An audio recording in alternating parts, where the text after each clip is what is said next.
저 후교반의 이창현 소장입니다. 저희가 이제 설명회 이번에 4번에 걸쳐서 했는데 오늘이 마지막 날입니다. 저 개인적으로도 마음이 후련하고 그동안 설명회 하느라고 많이 힘들었는데다가 지금 이렇게 주변 분위기를 딱 느끼시면 아시겠지만 학생들이 별로 없죠. 지금 다 시험 기간인 거 알고 계시죠? 그렇기 때문에 저희 강사들의 입장에서 오히려 오늘 낮에 너무너무 바빴습니다.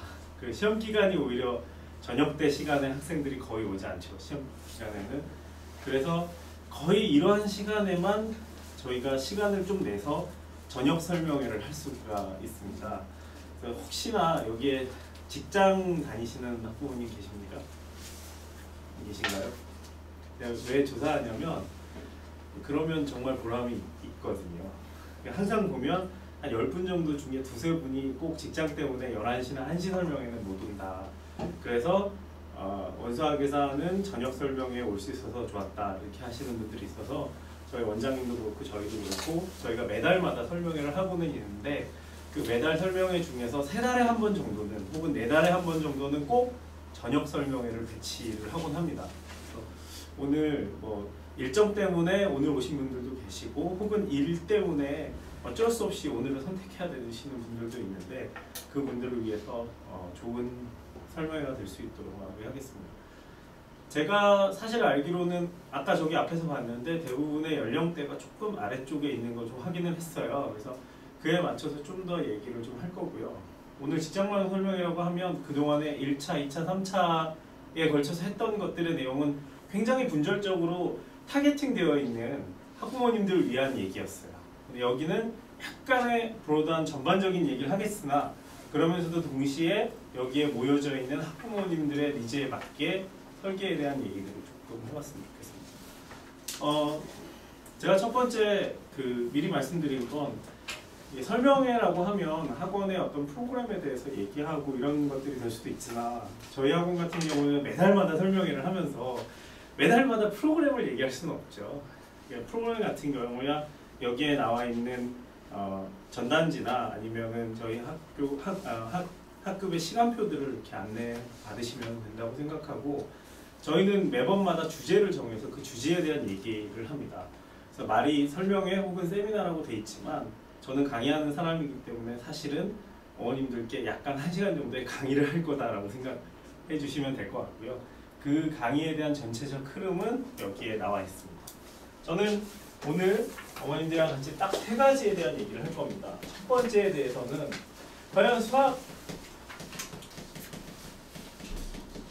설계라는 걸 구체적으로 어떤 식으로 해야 되는지에 대한 얘기랑 그 다음에 특별히 중등 혹은 고등 수학에 대한 구체적인 배치를 어떻게 가져가야 될 거 그리고 맨 마지막 실질적인 로드맵을 어떻게 세워야 되는지에 대한 이 3가지 얘기를 어머님들과 나누려고 합니다.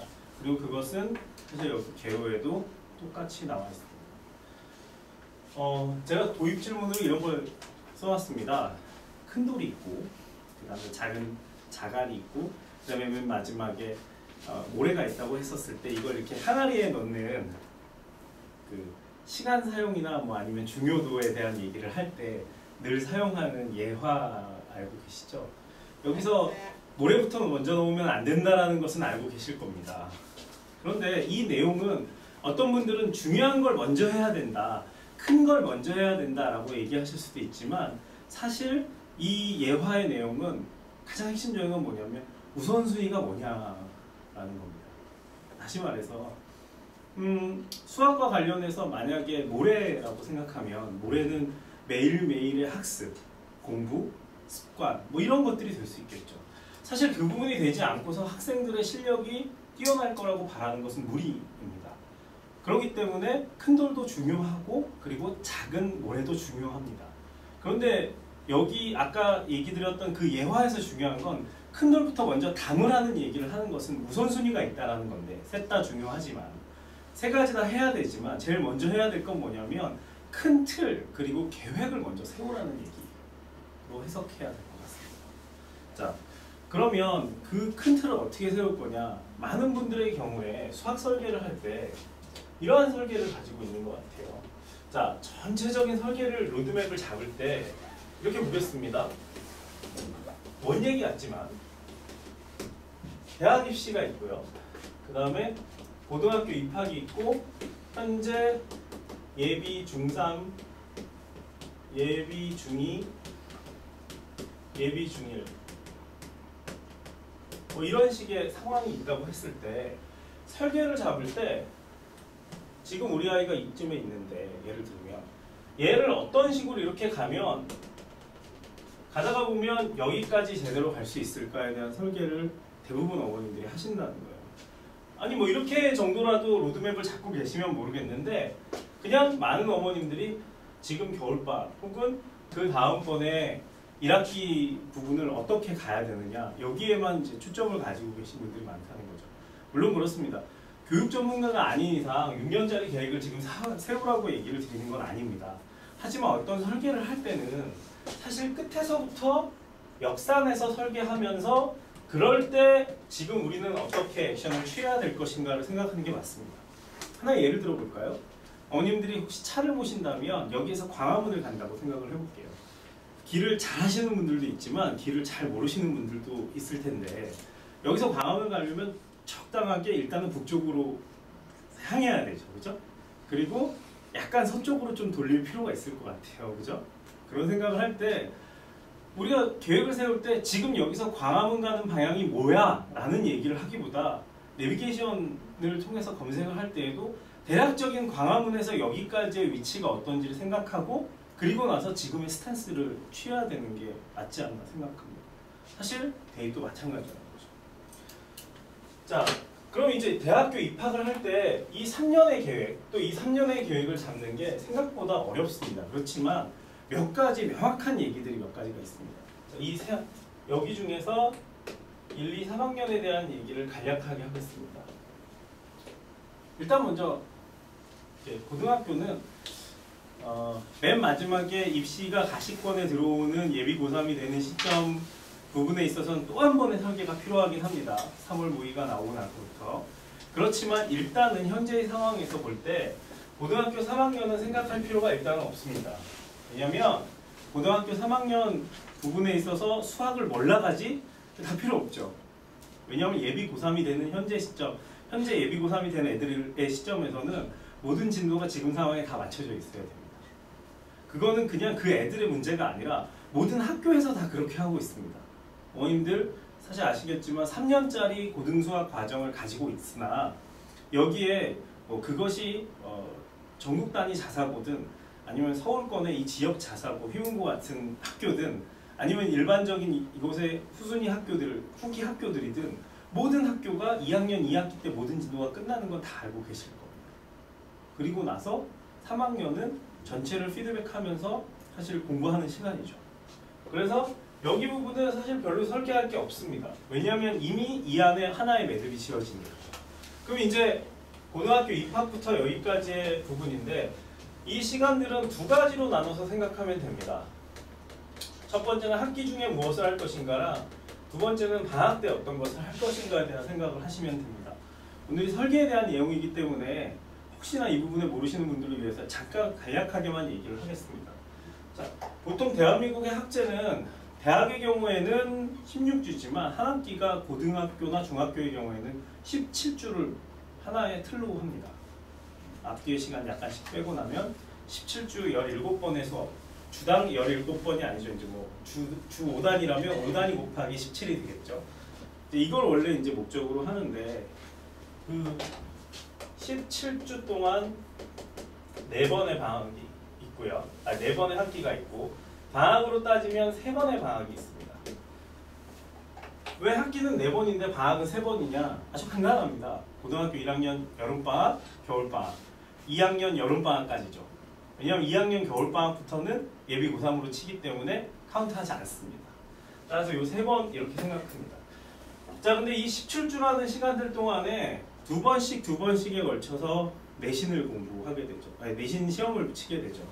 고등학교 학생들에게 있어서 내신의 범위와 그리고 주기는 중학교의 학생들에 비해 다르다는 건 다 알고 계실 겁니다. 아무리 내가 정시형 사람이 되겠다라고 얘기를 한다고 하더라도 정시 로드맵을 갖고 있는 학생도 내신을 소홀히 하기는 좀 어렵습니다. 그래서 실제로 놓고 보면 이 시간들 동안에는 대부분의 학생들이 내신에 집중하는 것을 피할 수가 없습니다. 만약에 선행을 혹여나 혹은 선행심을 나간다 그래도 그것은 주말 외에는 하기가 어렵습니다. 고등학교 학생 부모님들이랑 얘기해 보시면 대략적인 견적이 나올 거라고 생각합니다. 자, 특별히 고등학교 1학년의 경우가 문제가 생기는데 왜 학기 중에 특별히 민사나 용인처럼 전국 단위 자사고나 아니면 이런 데를 갔을 경우에 학생들이 뭘 해야 되냐면 제가 그것을 굳이 스펙이라는 얘기를 하지 않을 거고요. 그냥 고등학교 1학년과 2학년 때 학생생활 기록부에 기재할 수 있을 많은 것들을 채우기 위해서 여러 활동을 많이 하게 됩니다. 근데 이 활동이 굉장히 대단한 걸 하느냐? 그렇지 않습니다. 그냥 봉사활동도 해야 되고 여러 대회에 참여도 해봐야 되고 학교에서 주관하는 여러 가지 행사를 고등학교 1학년과 2학년 때 많이 치르게 됩니다. 학교의 입장에서는 어떠한 한 줄이라도 학생들에게 달아줄 내용들이 필요하기 때문에 웬만한 내용들을 다 교내 행사로 치르게 됩니다. 그래서 중학교 때는 학생부 2와 고등학교 때는 학생부 2가 완전히 두께가 달라질 수밖에 없습니다. 학생들을 1학년 때부터 그렇게 백업해 줘야 하기 때문에 뭐 그것이 부모님의 요구나 아니면 뭐 열성적인 어머님들이 이렇게 시켰기 때문의 문제가 아니라 고등학교 스스로가 이에 대한 준비를 하게 되는 거죠. 그러니까 고등학교 1학년 때 학생들이 뭐 내신 준비하는 것도 있지만 여러 가지 활동을 하느라고 사실 분주한 게 사실입니다. 그래서 어느 고등부도 학원 중에서 주 3회씩 하고 이러기가 어렵습니다. 그렇게 하면 분명히 학생들의 수업 결손이 나오니까 차라리 주 1회 혹은 2회 정도의 수업을 하게 될 수밖에 없습니다. 방학의 3번에 대해서는 제가 여기다가 다 적어놨습니다. 고등학교 2학년 여름방학과 고등학교 1학년 겨울방학 그리고 고등학교 1학년 여름방학에 대해서 제가 여기 가운데 박스를 쳐놨죠. 그래서 그때 다 뭐 하는지에 대해서 적어놨습니다. 문과의 경우에는 뭐 하고 이과의 경우에서는 뭐 하는지에 대해서 적어놨습니다. 저는 이 내용을 선행이라고 볼 수 있지만 대부분의 학생들은 선행이 아니어도 이걸 당연히 할 수밖에 없습니다. 자, 만약에 문과 학생들의 경우에 학교마다 흐름을 미적분부터 먼저 갈 거냐 확통부터 먼저 갈 거냐에 따라 달라지겠지만 문과 학생들은 확통이 뒤에 있다는 가정을 하게 되면 고등학교 2학년 여름방학 때 확통을 안 할 수가 없죠. 자? 그리고 1학년 겨울방학 때 미적분 1을 안 할 수가 없습니다. 그리고 고등학교 1학년 여름방학 때 수투 심화를 안 할 수가 없습니다. 거의 정해져 있습니다. 그리고 자율학기를 선택하게 만드는 그런 하나고 같은 자율과정을 가지고 있는 학교들을 제외하고 여기는 수투 혹은 미적 1, 그 다음에 여기가 미적 1의 기하 벡터, 그 다음에 여기에 미적 2의 확률과 통계 이런 식의 배치를 하거나 좀 빠른 학교인 경우에 여기 중에서 하나를 밑으로 여기 중에서 하나를 밑으로 이렇게 공부하는 것이 일반적입니다.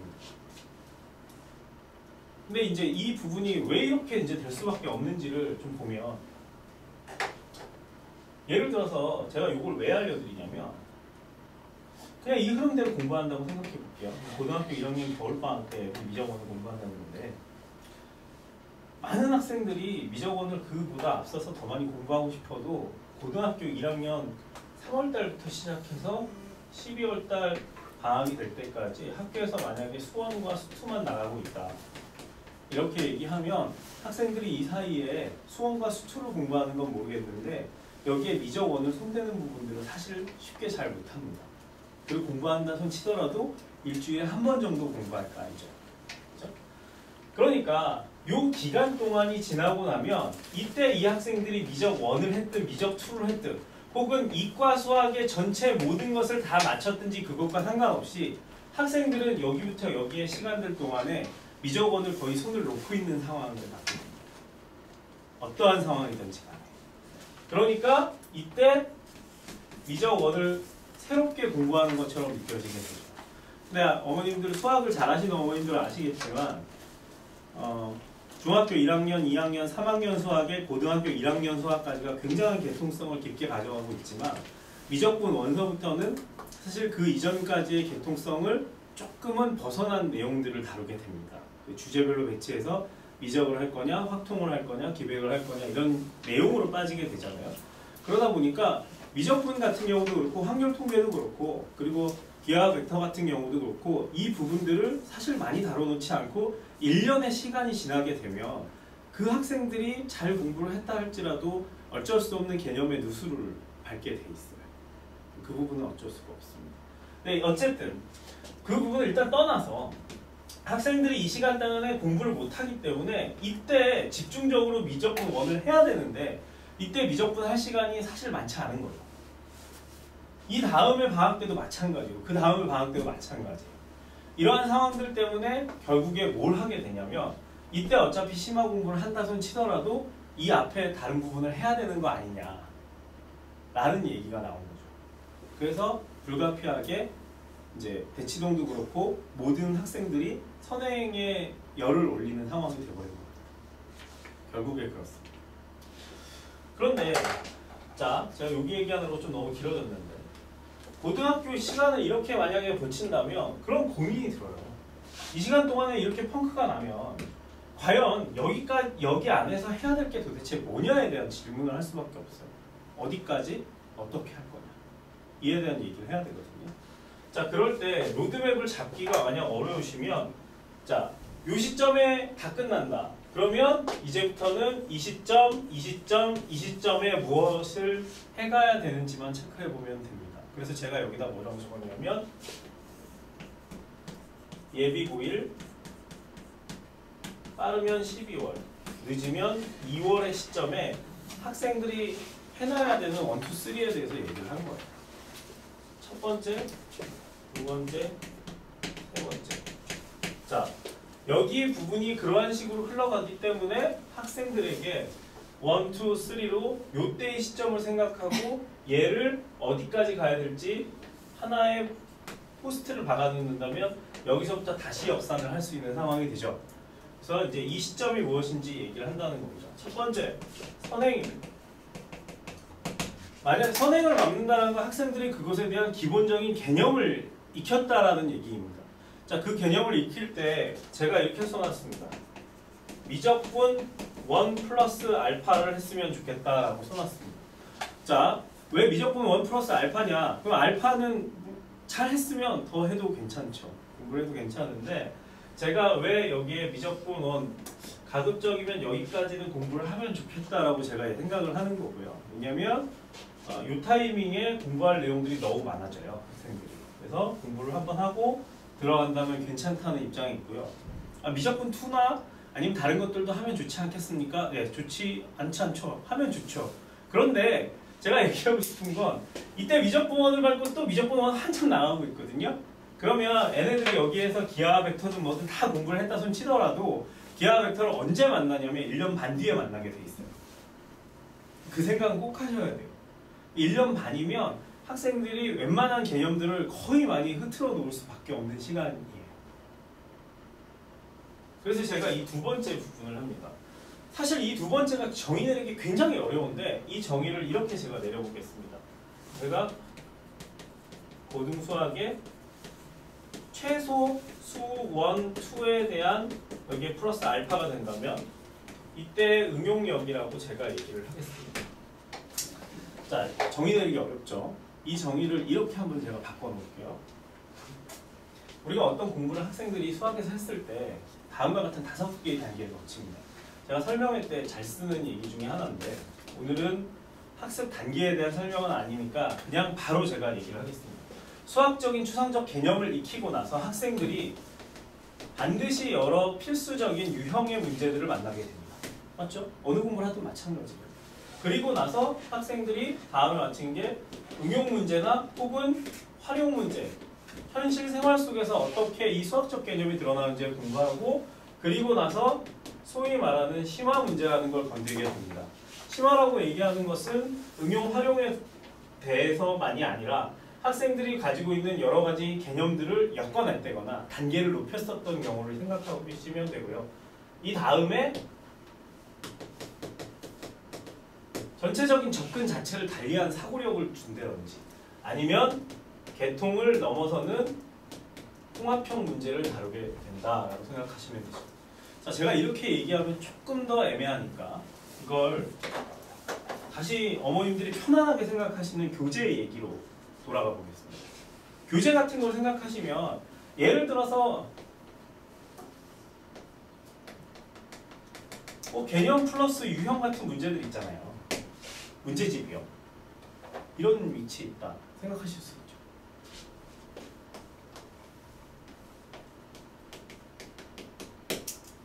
256개의 유형과 1287개의 문제로 승부하는 대한민국 대표 기본서 1000만 부 돌파 어쩌고저쩌고 하여튼 있는데 센수학 같은 경우가 센수학이 개념을 담고 있다고 생각하시면 안 되죠. 그리고 담고 있어도 애들은 절대 보지 않죠. 스텝 1은 그냥 넘어갔기도 해요. 거기에서부터 응용 활용에 대한 시스템을 갖고는 있지만 이렇게 좀 생각하실 수 있죠. 이제 제가 지금 얘기하는 중등 개념, 중등 기준입니다. 예를 들어서 어떤 어머님들이 A급 수학 같은 거 어디 있어요? A급 수학은 굉장히 넓은 범위를 가지고 있죠.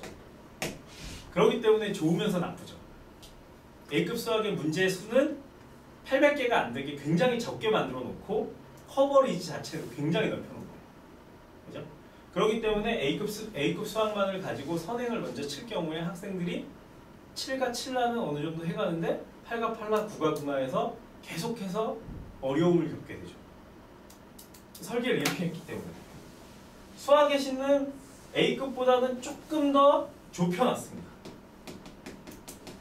그리고 사실 이쪽에서 뭐가 더 어렵냐는 건 의미가 별로 없습니다. 왜냐면 S스텝이 있어서 A급 수학을 제가 여기까지 놨지만 솔직히 말하면 A급 수학은 너무 자기 맘대로 자기적으로 해놓은 게 많아요. 그거에 비해서는 저는 수신이 조금 더 컴팩트하다고 생각합니다. 개인적으로 그렇습니다. 선생님마다 의견이 틀릴 수 있죠. 자, 제가 이렇게 얘기할 때 예를 들어서 어머님들 이렇게 생각해 볼게요. 어디를 기본을 뺐어요. 혹은 어떤 부분에 대해서 개념을 알아요. 혹은 기본적인 문제집을 풀었습니다 라고 할 때 어머님들이 대략적으로 이쪽 정도의 라인에 이렇게 무게 중심을 둔다라고 스스로 생각하시잖아요. 그리고 여기 부분은 또 다음번의 영역이다라고 생각을 하실 겁니다. 맞죠? 그럼 제가 이 시점에서 어머님들께 그 질문을 드리고 싶어요. 이제 고등으로 넘어볼게요. 고등학교 정석은 도대체 여기에서 어디에 위치할까요? 고등학교 정석은 여기에 위치. 고등학교 정석은 기본 개념을 확실하게 잘 다져주고 여러 가지를 잘 해주지만 특별히 정석 풍산자든 아니면 수학의 바이블이든 다 똑같은 거예요. 소위 개념서라고 얘기되는 부분들은 다 여기에 위치한다고 보시면 됩니다. 자, 왜 필수 유형의 절반이라고 얘기를 하느냐? 필수 유형의 부분에 많은 부분들을 거의 담고 있습니다. 담고 있는데 절반이라고 하는 이유는 내신에 비추어 봤을 때입니다. 내신을 들어가게 되면 고등학교에 내신을 들어가게 되면 고등학교 내신은 이미 여기에 있는 개념뿐만 아니라 여러 가지를 섞어서도 그렇고 또 하나는 수능을 염두하고 있는 고등 내신으로 들어가기 시작하면 수원의 영역까지 들어가기 시작하면 반드시 수능 유형을 이렇게 목적으로 하는 다른 부교재를 학교에서 사용합니다. 그리고 그 부분은 지금까지 배웠던 유형과는 다르게 생각하시면 됩니다. 자, 정석은 쉽게 생각하시면 학력고사 유형이라고 생각하시면 되고 그리고 나서 현재 수능은 제가 수능 1세대입니다. 현재 수능이 3세대를 달리고 있거든요. 수능 1세대와 지금 3세대 문제가 또 틀립니다. 보면 그럴 때 학생들이 정석만 보고 나서는 사실 이쪽 부분이 되었다라고 얘기할 수 있냐? 그렇지 않죠. 그런데 굉장히 많이 어머님들이 오해하시는 부분이 있는 게 뭐냐면 정석은 중학교 때 풀었었던 아이들의 어느 문제집에 비해서 두께가 두껍고 기간이 길단 말이죠. 그러니까 정석을 풀게 되면 마치 정석이 중학교 때 A급에 해당하는 위치에 있다고 생각하실 경우가 있다는 거예요. 근데 절대 그렇지 않다는 얘기를 지금 드리는 거예요. 그런데 솔직히 말해서 지금 현 상황에서 학생들이 미적분 1이든 미적분 2든 어디든 다 진도를 나간다고 치면 그 진도를 나갈 때 뭘로 나가죠? 대부분 다 개념서로 나갑니다. 다 알고 계시겠지만. 그러면 이거랑 똑같아요. 어머님들 혹시 중학교 애들 수학을 가르치는데 7가부터 9나까지 6개의 과정을 개념 플러스 유형 같은 문제집으로만 끝까지 했어요. 3학년 2학기까지. 그렇게 했다고 했을 때 얘네들이 7학년, 8학년 수학이 잘 돼 있다고 생각하시지 않죠. 분명히 7학년에서 8학년 올라가고 8학년에서 9학년 올라갈 때 이쪽에 있는 문제집들을 해서 충분하게 자기 걸로 소화가 돼야 학생들이 그 다음번 넥스트를 풀 수 있을 거라고 생각을 하십니다. 저는 그게 맞다고 생각하고 저도 그 축에 서 있습니다. 근데 소위 말해서 선행이라고 하는 게 이게 이제 정석 기준으로 하는 이쪽의 파트잖아요. 이쪽 파트에 대해서 학생들이 수원 마쳤으니까 수투한다 그리고 미적분 1 들어가고 미적분 2 하고 이거 다 했다 그래서 여기를 맞췄다 그래서 학생들이 그러면 다시 돌아왔을 때 이 부분들이 좋은 응용력으로 남아있을 거냐? 그렇지 않다는 거죠. 그럼 이 뒤에 따번이 있다는 거예요. 여기에 대해서. 저는 이쪽 부분에 대해서 소위 이쪽 분야에 대해서 얘기할 수 있는 문제집을 고등 문제집을 물어본다면 다음과 같은 5가지를 수학 학원에서 얘기를 합니다. 실력 정석. 정석이 여기에 위치하는 건 맞는데 실력 정석에 실력 문제를 들어가면 소위 숙명, 그 다음에 중동 이런 학교들 같은 경우에는 정석 유형의 문제들을 좀 더 내는 경향이 있습니다. 기문은 조금 더 안 냅니다. 얘기할 게 좀 다르긴 하지만 그리고 대원 실력 정석으로 부교재를 사용하는 경우가 많죠. 한영 마찬가지입니다. 실력 정석을 봐주는 건 반드시 필요하죠. 실력 정석 다음에 학생들이 강남권 기출을 바탕으로 만든 블랙라벨, 상위권 학교 학생들이 대상으로 한 수험서인 일품, 중학교에도 일품 풀잖아요 학생들이. 그리고 나서 소위 학원계에 있는 사람들이 모여서 그 짜집게 했던 최상위권 문제들을 모아놨던 1등급. 그리고 마지막 신사고에서 사실은 정말로 야심차게 만들었는데 수능을 생각하고 근데 몇몇 학생들에게 너무 어렵다는 사실 평가를 받아가지고 판매량은 사실 많지는 않은 특자. 네. 이 5개의 문제집을 사실 학생들이 푸는 과정 속에 이 2단계가 완성된다는 얘기를 합니다. 자, 그러면 어머님들 생각을 해보십시오.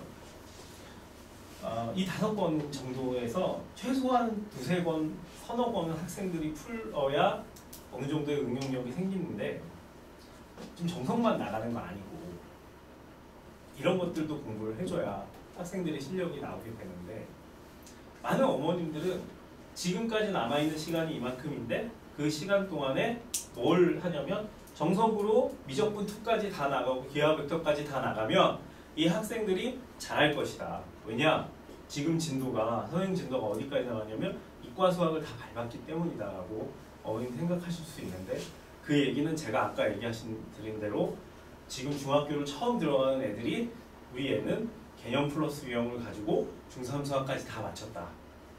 얘가 중학교에 들어가면 내신에서 굉장히 좋은 점수를 받을 것이다 라고 얘기하는 것과 비슷하다는 겁니다. 자, 저는 이제 다시 한번 생각을 해보겠습니다. 이 시점을 제가 이렇게 잡아놓는 이유는 뭐냐면 그리고 이게 1, 2, 3를 만들어 놓는 이유는 뭐냐면 그리고 다시 설계와 커리큘럼에 대한 어머님들에게 얘기를 하는 이유는 뭐냐면 그 시간들 동안에 시간은 한정돼 있죠. 이게 교육 상품이라고 하는 것 그리고 교육이라고 하는 건 어머님들이 학원비가 문제가 아니에요. 학원비보다 더 중요한 건 항상 교육 상품은 시간과 같이 소비한다는 데 문제가 있어요. 여행과 교육 상품의 같은 점이죠. 네. 여행을 갔는데 여행이 재미가 없었어요. 재미가 없는 게 문제가 아니에요. 재미가 없었기 때문에 재미가 없었거나 뭐 가이드가 안 좋았거나 이게 지금 왜 문제가 되냐면 다른 상품은 내가 지금 이 핸드폰이 마음에 안 들면 얘를 버리고 새로 사면 되는데 내가 앙코르와트를 갔다 오기로 했는데 가이드가 너무 안 좋아서 시설이 너무 안 좋아서 싫었어요. 근데 다시 한번 앙코르와트 가라고 하면 그때의 기분이 절대 나지 않아요. 시간과 같이 소비하기 때문에. 교육도 마찬가지고. 그러면 학생들에게 좀 제가 너무 오늘 강조해서 오늘 제가 하루 종일 강의를 하고 하다 보니까 부드럽고 유하게 얘기를 안 하고 강하게 얘기를 하고 있는데 원래 그런 성격은 아닙니다. 자, 아니고 어머님들께 얘기를 드리고 싶은 건 뭐냐면 수학 설계가 이렇게 쭉 있는데 여기에 설계의 시간들이 여기서부터 여기까지 잡고 나면 열기가 정말 적절한 시간을 잡아주셨습니다. 출판사 홍보 내지는 여행사 홍보 같아가지고 그냥 웃었습니다. 어머니 너무 긴장하시는 것 같아서 제가 무색해서 안 했습니다. 네, 감사합니다. 저도 예, 죄송합니다. 제가 어머님들께 꼭 얘기 드리고 싶은 건 뭐냐면 지금 학생들의 시간이 여기에서부터 여기까지의 대략적인 어떤 시간이 있다면 그것이 이제 예비 중위의 시점에선 2년이고 예비 중위의 시점은 3년이잖아요. 그 3년의 시간을 그냥 쭉 이렇게 선행을 달리다 보면 혹은 그러다가 어떤 경시나 다른 걸 붙이다 보면 그러면 되겠지라고 생각하시면 안 된다는 거예요. 그리고 저는 그냥 가장 간단하게 제가 얘기하고 싶은 걸 요약한다면 이쪽까지의 실력들이 잘 갖춰지지 않은 상태에서 너무 많은 진도를 빼는 것이 학생들에게 유익할 것인가에 대해서 반드시 고려해 보시라고 얘기를 드리고 싶습니다. 왜냐, 아까 얘기를 드렸듯이 이렇게 기간이 길단 말이죠. 이 기간이 긴 동안에 남으려면 미적분 1과 미적분 2를 선행하는 것보다 어쩌면 미적분 1을 심화까지 응용력을 잘 키워놓은 게 아이들의 입장에서는 여기에 시간을 사용하는 데 더 좋을 수 있다는 얘기를 드리고 싶은 거예요. 어떠한 것이든지 간에 자신의 몸에 익히려고 하면 일정한 시간이 필요합니다. 운전을 처음 배우셨을 때, 운전을 처음 배울 때 이걸 어떻게 하면 되는지는 다 알아요. 자, 자전거를 배운다고 치면 브레이크를 잡아야 되는데 왼쪽은 뒷바퀴고 오른쪽은 앞바퀴고 이렇게 잡으면 어느 정도까지고 이렇게 잡으면 확 선다. 앞바퀴만 잡을 경우에는 앞바퀴가 놔두고 뒷바퀴가 들릴 수 있다. 이런 이론들은 다 필요가 없죠. 중요한 건 서는 거잖아요. 그 상황에서 나의 몸에 익힐 수 있도록 만드는 게 제일 필요합니다. 그런데 뭐 자전거를 타는 것이든 운전을 하는 것이든 스키를 타는 것이든 일정한 상황에서 이걸 어떻게 탄다라는 것이 매뉴얼화되어서 내 머릿속에 들어오는 것과 그 머릿속에 들어온 것이 누구의 생각과 이야기를 거치지 않고도 자연스럽게 내 몸의 반사신경으로 나올 수 있는 거랑은 조금은 다른 거잖아요. 제가 너무 극단적으로 예를 들었습니다만 사실 그러한 2단계 수학은 사실 필요합니다. 왜냐? 고등학교에 올라오면 고등수학을 공부할 때는 중등과는 다르게 고등수학에서는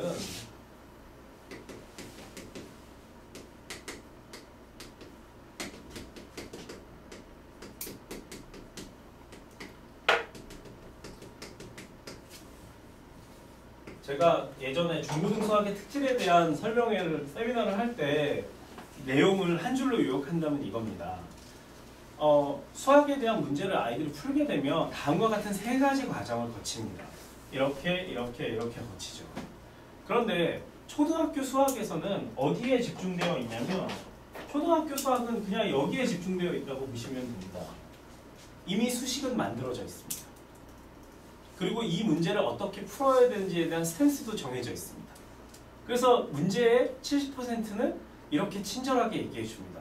다음을 계산하시고. 그렇게 얘기되죠. 그죠? 무엇을 구하시오 라고 얘기를 합니다. 친절합니다. 그러나 중학교에 올라오면 수식화라는 얘기를 하게 됩니다. 자, 수식이라는 것은 무엇이냐면 수학의 가장 대표적인 특성 중에 하나는 추상성입니다. 추상성이라는 얘기를 하는 건 뭐냐면 우리가 물컵에 물이 반이 있던지 피자에서 내가 절반을 먹었든지 원의 절반이던지 아니면 삼각불의 부피의 반이던지 이 모든 것을 다 우리는 2분의 1이라는 기호로 표시합니다. 굉장히 구체적인 현상에 대해서 하나의 추상적인 기호로 표현하는 학문입니다. 그렇죠? 수학은 기호를 사용한다는 건 추상화를 시키는 학문이라는 거예요. 그 추상화의 가장 근본적인, 가장 기본적인 추상화가 뭐냐면 중학교 1학년 때 학생들이 배우는 문자와 식입니다. 문자와 식이라는 걸 배우게 되면 x 플러스 2는 3이다 이렇게 됐을 때 이 x라는 거에 1도 집어넣어도 되고 2도 집어넣어도 되고 3도 집어넣어도 된다라는 의미에서 x를 변수라고 표현합니다. 그래서 x가 다른 값을 들어갈 때는 등호가 성립하지 않지만 이 등호가 성립하는 건 x가 1일 경우이다. 그래서 그 x가 1인 경우를 해라고 표시합니다. 그렇죠? 좀 너무 근본적으로 얘기하는데 수식화라는 얘기는 뭐냐면 학생들이 어떠한 현상에 대해서 이해했을 때 혹은 이 문제를 풀려고 했을 때 이 문제를 다음과 같은 문자식으로 표현할 수 있는 능력 혹은 기하든지 아니면 확률을 넘어갔을 때에는 그것을 일반적인 도형의 형태로 추론해낼 수 있는 능력을 말하는 거예요. 근데 고등학교에 올라오면 아니죠. 고등학교는 문제 이해를 포함합니다. 문제 이해라는 얘기는 이런 의미입니다. 학생들이 어려운 문제, 뭐 활용 문제 이런 건 문제 이해하는 게 어렵죠. 근데 사실은 놓고 보면 그건 수학적인 문제 이해 문제가 아니라 활용 문제가 어려운 이유는 독해 문제인 경우가 많습니다. 국어를 잘하면 이게 어느 정도 해결되는 경우들도 있고요. 근데 그 문제보다 여기에서의 문제 이해는 뭐냐면 이 문제가 분명히 방정식의 형태로 되어 있는데 이 문제를 함수로 풀어야 되는데 문제가 있습니다. 그러니까 도대체 얘 문제에서 요구하는 바가 무엇인지에 대해서 찾아내야 되고 그 찾아냈으면 스탠스를 취한 다음에 식을 만들어야 되고 그리고 나서 계산은 그 다음 문제예요. 그렇죠? 그러면 이 문제 이해라는 건 뭐냐면 학생들에게 여러 가지 수학적 지식이 있는데 지금 이 문제가 네가 원하는 수학적 지식 중에 뭘 사용해야 되느냐 이걸 사실 질문하는 거예요. 이런 똑같습니다. 어떤 요리를 할 때 어디서 무언가를 사오셨어요. 그래서 이거를 다듬어야 되는데 이걸 식칼로 다듬어야 될지 이걸 부엌칼로 그냥 써야 될지 아니 이거 채칼을 쓰면 되는지 그걸 어머님들이 스스로 선택하시잖아요. 그것이 갖고 있는 재질이나 내가 써야 되는 쓰려고 하는 어떤 요리의 목적에 따라 이것을 손질하는 방법이 달라지잖아요. 요리 못하는데 사실 요리에 대한 예를 들었습니다. 마찬가지입니다. 고등학교에 올라가서 고등수학을 한다는 건 이게 필요해요. 그래서 제가 굉장히 근본적인 하나의 실질적 팁을 얘기를 드리면 고등수학에서는 제일 중요한 게 개념을 물어봤을 때 아이들이 설명을 할 수 있어야 돼요. 문제를 푸는 건 부차적인 거예요. 설명을 해야 되는데 설명을 못하면 아이들이 그게 지금 정리가 안 되고 있는 거예요. 문제로만 나오면 풀 수 있는데 설명하라고 하면 얘기가 안 되는 애. 그러면 그 단어는 잘 풀지는 모르겠지만 수원 수투를 다 마치고 나서 문제를 떡하니 던져주면 애들이 이 문제가 뭘 말하는지를 모르는 거예요. 특별히 이것을 캐치하는 방법이 두 가지가 있는데 중학생들에게는 가장 간단하게 뭐 하면 되냐면 제가 이렇게 샵을 이렇게 쓰지만 저희 학원의 선생님들 다 개념 노트 쓸 때 이게 샵 1, 샵 2, 샵 3 이렇게 얘기를 쭉 써가는 거예요. 예를 들어서 자 오늘 8가 가르친 학생들에게 이 다항식의 기초 지식 첫 번째 그리고 나서 배워야 되는 게 지수 법칙 그 다음에 다항식의 연산 곱셈 공식 다섯 번째 곱셈 공식의 변형 다섯 번째 식의 변형 여섯 번째 응용과 확장 아이들에게 목차를 적어주는 이유는 뭐냐면 목차를 적고 나서 오늘 만약에 곱셈 공식을 처음 들어간다고 하면 학생들이랑 같이 리뷰를 하는 거죠. 지난 시간에 내가 다항식의 계산에 대해서 배웠는데 다항식의 계산이라는 게 뭐죠? 사칙 연산입니다. 사칙 연산에서 뭘 얘기를 하죠? 다항식끼리 더했을 때, 곱했을 때, 나눴을 때 어떤 법칙을 사용해야 된다는 거죠? 물어보면 대충 파악이 됩니다. 중학생들에게는 수업 전에 10분 정도 지난 시간을 리뷰하면서 그것이 자기의 언어로 설명할 수 있는지만 체크해도 됩니다. 근데 초등학생들에게 고등수학을 가르칠 때는 좀 문제가 됩니다. 왜냐면 일단은 아이들에게 추상적인 말로 물어보면 추상적으로 대답하는 게 아이들의 현재의 생물학적 나이상 좀 어려워할 때가 있습니다. 그렇기 때문에 저는 고등학교 수학을 초등학생에게 가르칠 때는 반드시 개념 테스트를 칩니다. 다른 거 아니에요. 개념의 목차를 쭉 써두고 이에 대해서 서술을 하라고 합니다. 이 서술을 하는 게 이것 때문에 아이들이 전날 막 개념 노트를 쳐다보고도 오고 뭐도 하고 뭐 외우려고도 하고 이렇게 애를 쓴다는 걸 모르는 바는 아니에요. 초등학생들이니까 그렇게 공부합니다. 근데 왜 그렇게 하느냐?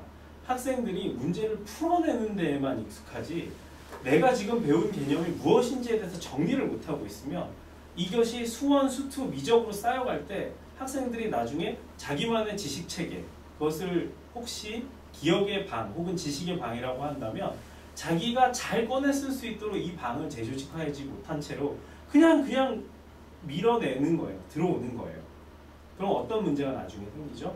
어머님들이 혹시나 경험하시거나 들으셨던 게 뭐냐면 분명히 베낀 것도 아니고 그때 굉장히 열심히 해서 그때의 단원이건 뭐건 성취도 굉장히 높았는데 1년이 지났는데 애가 정말로 거짓말같이 하나도 모르고 있다. 이게 난 도대체 이해가 안 간다. 뭔가 이렇게 이 기억을 한 어떤 가닥이 있어야 될 거 아니냐. 만약에 그때 풀었다면. 사실 근데 전 그게 나올 수 있는 이유가 있다고 보는 거예요. 왜냐면 장기 지식으로 자기 거에 맞춰서 사실 재조직화를 안 해내면 학생들의 경우에 안 된다는 거죠. 그러면 그 재조직화가 뭐예요? 여기에 이 인터벌을 넘어갈 때에도 아이들이 어느 정도 기억할 수 있게 만들자라는 거잖아요. 그거의 1단계는 뭐냐면 그냥 개념을 뭐 이게 뭐다라는 것을 받아들이는 이해 말고 그게 아니라 일정하게 어느 정도의 개념을 익히게 되면 나도 모르게 어떤 걸 새로운 걸 만났을 때 뭐부터 해야 되겠다. 그거 똑같죠. 요리 얘기 다시 해서 죄송합니다만 무슨 요리를 한다 그러면 그 요리에 ABC의 순서가 있어요. 근데 이걸 ABC를 배우고 여기 ABC를 배우고 이렇게 하다 보면 다른 요리를 만들 때 여기에 A 빼고 저기에 B 빼고 이거에 C를 빼서 내가 새로운 요리를 만들 수 있게 됩니다. 그렇게 되죠. 마찬가지잖아요. 자, 따라서 저는 이 고등수학의 일의 응용력을 키워야 되는데 제가 지금 이 두 번째 샤프 얘기를 같이 했습니다. 여태까지.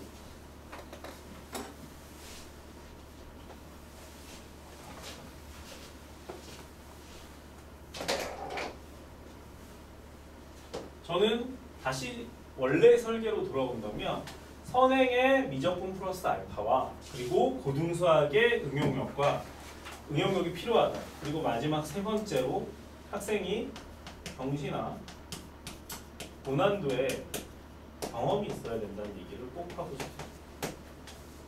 사실은 일단은 먼저 필요한 것들부터 먼저 얘기를 드리겠습니다. 경시와 고난도에 대한 얘기를 하는 이유는 뭐냐면 사실 고등학교에 올라가서 K모를 보라는 건 아닙니다.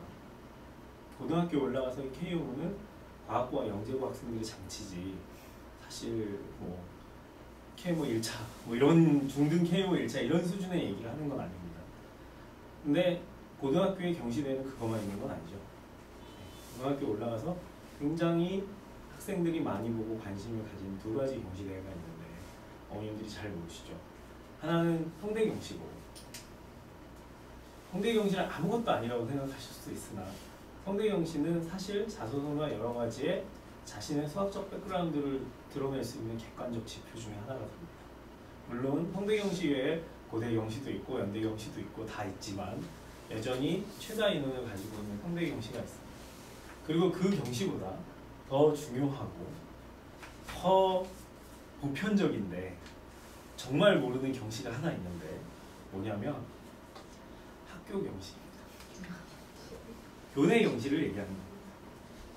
사실은 교내 경시는 굉장히 중요한 위치에 있습니다. 사실 초등학교에서 교내 경시 보는 거나 중학교에서 교내 경시는 사실 큰 의미를 가지지는 않죠. 고등학교 때는 학생의 수학적 역량을 판단할 때 입학사정관이 판단을 하든 아니면은 수시에서 면접관이 물어보고 싶을 때 자소서를 하면서 판단을 하든 일단은 수학 내신에 몇 점을 받았냐는 건 학교마다 워낙 틀리기 때문에 상관없는데 그 학교 내에서 경시로 어떻게 했다라는 얘기를 하면 일단은 관심을 가지게 될 수밖에 없죠. 근데 교내 경시를 강남권에서 보는 학생들은 다 대부분 뭐냐면 중학교 때 경시라는 것을 해봤던 경험이 있는 애들이 도전하게 됩니다. 저는 경험이라고 얘기를 하는 이유는 뭐냐면 고등학교 때 올라갔을 때 학생들이 교내 경시 같은 경우를 이렇게 다루게 될 때 그런 얘기도 있잖아요. 쟤는 원래 늘 이렇게 뭐 중학교 때 경시도 계속 했었고 과학고를 냈었다가 떨어져서 우리 학교에 온 애잖아. 쟤도 있는데 나는 못해. 이렇게 얘기가 되면 안 돼요. 그러니까 학생들의 입장에서 분명히 제가 잘하는 건 맞는데 제가 저기서 잘 나올 수도 있는데 나도 그런 공부를 안 해본 건 아니고 이번에 이 시험은 학교 내에서 학교의 수준으로 내는 거기 때문에 이 부분들을 잘 풀 수 있다고 생각하기 되게 중요해요. 교내 경시나 성대 경시나 다 K모 때의 수준을 유지하지 않습니다. 물론 그 학교 내에서 어렵게 출제하는 건 사실이죠. 하지만 그렇다고 해서 이게 넘사벽은 아닌 거죠. 줄임말. 그래서 저는 이 세 가지가 필요한데, 자, 제가 여기까지 1단계를 얘기를 하면 어머님들의 고민이 쌓인다라는 걸 다 알고 있습니다. 그리고 이 세 가지를 백화점식으로 나열해서 모든 것을 다 채우는 학생은 없다고 봅니다. 중요한 건 설계를 한다는 건 뭐냐면 이 세 가지가 어느 정도는 다 필요하다는 필요성 어머님들이 생각하고 계신데 아이들에게 남아있는 한정적인 시간 속에서 어디까지를 하도록 만드는 게 중요하냐 그 생각을 하는 게 설계의 첫 시작이라는 거예요. 어머님들이랑 같이 상담을 하다 보면 특별히 초등학교 6학년 예비 중일 어머님들이랑 하다 보면 어머님들의 관심은 다 온통 어디에 와 있냐면 고등수학을 언제 할 것이냐랑 이번 K모를 해야 됩니까에 다 모여져 있어요. 그래서 솔직히 학원에 잠깐 오셔서 상담을 하시는 어머님들한테는 그냥 네 안녕하세요 고등수학이요 이렇게 합니다. K모요? K모는 저희는 지금 상황에서 하지 않습니다. 그냥 그렇게 얘기하고 돌려보내줘요. 왜냐면 제가 지금 갖고 있는 이 얘기를 30분 이상 할 수가 없는 거예요. 어머님들이 잠깐 이 학원에 어떤 이런 전단지를 지금 보러 오셨고 이 어머님들은 뭐냐면 이미 로드맵은 머릿속에 딱 잡혀져 있고 그 머릿속에 잡혀지는 로드맵 중에서 뭐 하기로 했는데 과연 여기에 요 블랭크를 채워줄 학원이 지금 어딨나 이 생각들을 먼저 하신다는 거죠. 저는요 그 부분에 있어서 어머님들이 열심히 하시는 것이 맞다고 생각합니다. 맞다고 생각하는데 반드시 설계를 하실 때는 얘는 무슨 의미를 가지고 있고 얘는 무슨 의미를 가지고 있고 얘는 무슨 의미를 가지고 있는지를 보셔야 사실 됩니다. 얘를 만약에 제가 경시 고난도 경험이라고 써놨는데 얘가 절대 이게 아니거든요. 12월쯤 됐을 때 예비 중일 12월에 거의 대부분의 뭐 경시학원들이 오픈하잖아요. 그리고 나서 애들을 줄을 세워서 봤습니다. 줄을 세워서 이때부터 시작해서 5월달 말까지 올인을 하죠. 올인을 요구합니다. 근데 예비 중일 학생들에게 이때 올인을 요구하는 건 저는 정말로 나쁜 거라고 생각해요. 개인적으로. 다른 게 다 돼 있다라면 모르겠는데 다 잘 돼 있지 않은 상태에서 올인을 요구하는 거 안 돼요. 이유, 첫 번째. 중학교 1학년 내신을 정말로 우습게 생각하는 겁니다. 내신이 중요하다는 얘기는 하지 않겠습니다. 내신은 단순히 공교육 정상화를 위해서 내신을 학교에서 요구하는 게 아니고 아시죠? 하나고도 1단계 내신 통과를 해야 2단계 면접을 나옵니다. 용인외고도 주요 과목의 가중치를 반영한 1단계를 통과해야 2단계 심층 면접을 볼 수 있습니다. 내신을 별로 보지 않는 것은 실질적 내신 1단계가 무력화되어 있는 인사고입니다. 인사고가 내신 1단계가 없는 것은 아니나 3배수를 뽑는데 항상 2.3대1 정도의 경쟁률을 자랑하기 때문에 1단계는 통과하죠. 하지만 그렇게 통과했다고 해서 내신을 안 보는 건 아닙니다. 실제로 합산해서 보고 있죠. 내신을 중요하게 여기는 건 학생들이 자기 조절력을 가지고 있느냐에 대한 측정과 두 번째는 학교의 로드맵을 잘 따라오는 학생인가에 대한 신뢰 때문에 사실 과학고에서 이제 사실 개인적으로 아는 이제 지금은 그만뒀지만 세종과고 입학 담당관이랑 얘기 계속 쭉 하면서 아는 선배니까 이제 물어보면서 왜 자꾸 내신을 보는 거예요? 내신을 본다라는 것에 대해서 과학고 선생님들이 갖고 있는 의견은 뭐예요? 물어봤어요. 실질적으로 왜 그걸 중요하게 여기냐? 정부 정책 때문이냐? 교육청에서 얘기하기 때문이냐? 학교 교장 선생님이 얘기해서 그러냐? 뭐 때문이냐? 딱 하나 이거죠. 정말로 뛰어난 학생들 다 모아놨는데 어떤 부분이건 모든 부분을 전교 1등이 나오지 못하는 데가 과거잖아요. 그러니까 예를 들어서 수학은 전교 1등인데 막 영어가 아니라 과학 물리 1은 갑자기 막 저 밑에 가 있고 애들의 편차가 워낙 심하다 보니까. 근데 그러한 상황 속에서 학생들 스스로가 자기가 어떤 공부를 주로 더 해야 되고 이에 대한 밸런스를 어떻게 맞추고 어떤 강점을 스스로 찾아야 되는지에 대해서 아는 애와 아닌 애는 너무 틀려진다. 근데 그걸 과학고라는 체제가 사실 굉장히 공교육 안에 들어와 있잖아요. 과학고는 사립학교가 없습니다. 그러니까 이거에 대해서 각자의 개인적 니즈를 서포트해주기가 사실 공교육 상황에서 어렵다. 사립학교면 모르겠는데 민사고처럼 애들 보고 청심처럼 부모님들이 알아서 사교육을 시키십시오 이렇게 할 수 있는 구조가 아니기 때문에 그럼 결국에 이 구조 안에서 아이들 스스로 고민하거나 선생님에게 물어보면서 그 자리를 찾아가는 게 되게 중요해진다. 이거를 못 찾으면 못 찾는 애들이 전부 다 뭐하냐면 다 자퇴를 한다.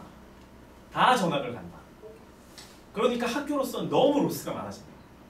그러니까 아무리 들어올 때 능력이 뛰어나도 이에 대해서 인성이라는 것이 이러한 갈등 속에서 서로를 배려하거나 자신의 길을 같이 협동적으로 찾아가는 애들이 나왔으면 좋겠는데 결국에 이 상황을 부모님이랑 공유하고 있다가 평 나가버리는 애들이 계속 나오니까 과학고로서는 너무 손해가 생깁니다.